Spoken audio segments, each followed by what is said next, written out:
World War II books for a teenager? Okay, because I have a big stack of World War II books back at my parents' house, but only one of them jumps to mind, and it's a nonfiction. So today I'll share my favorite nonfiction, my most important fiction, and my favorite oral history about World War II, and then I'll end on what I think your teen should read after World War II to get closest to what might be helpful for what's going on in the world today. For one of the best accounts of what the war was like for soldiers on the ground, I would recommend Band of Brothers.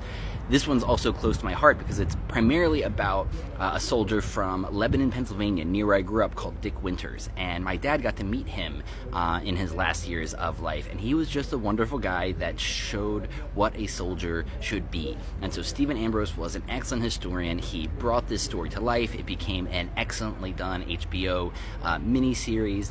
And this is the best thing I've seen about what it was like to be a soldier. But I also caution you not to get too wrapped up in the heroism and valorism that you see in these books.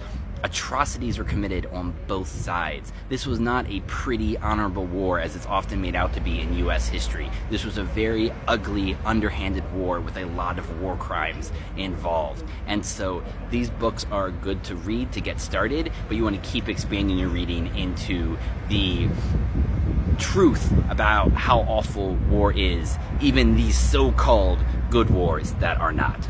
One of the most important books I know about war, and also one of the most important books in my life overall, is Catch-22 by Joseph Heller. And I know my dad read this in college, and him and his roommate vowed to read it every year for the rest of their lives. And they didn't quite keep that vow, but they got pretty close, because it is one of the funniest dark humor books you'll ever read about how ridiculous war is and the requirements around it and the buffoonery of the commanding officers and how much inefficiency happens, and also how people rise to the occasion.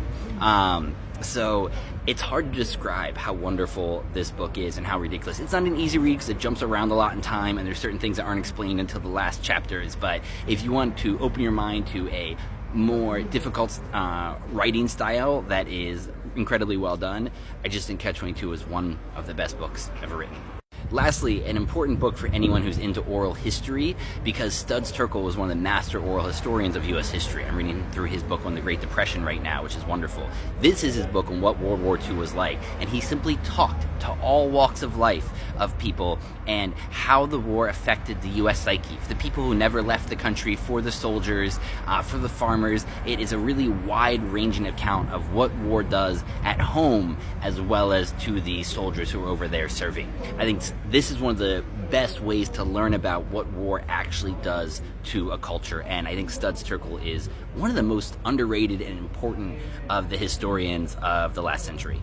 Lastly, I've been meaning to do a book series about World War I books because I studied a lot of World War II in my 20s, and then in my late 30s I started studying World War I.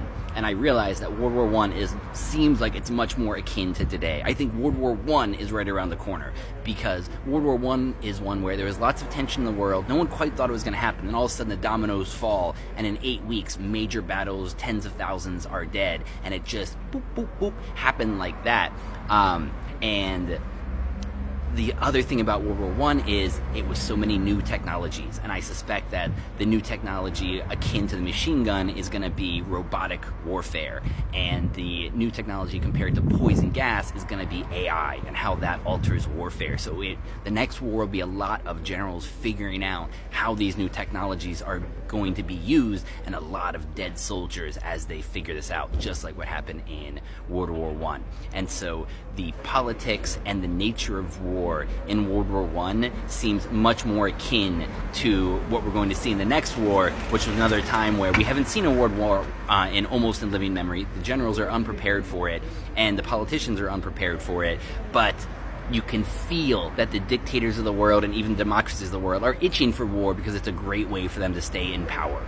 And so if you want a list of World War I books, I have a list I've been thinking about for quite a while. But good on you for studying the wars. They're really important. I just caution you, don't read too much at one time, and don't gulp it down too much at one time because it can start to wear on your psyche. So stop and read some books that are pleasant for you and on things that you like. Keep reading about wars, it's really important, but make sure to give your brain a break.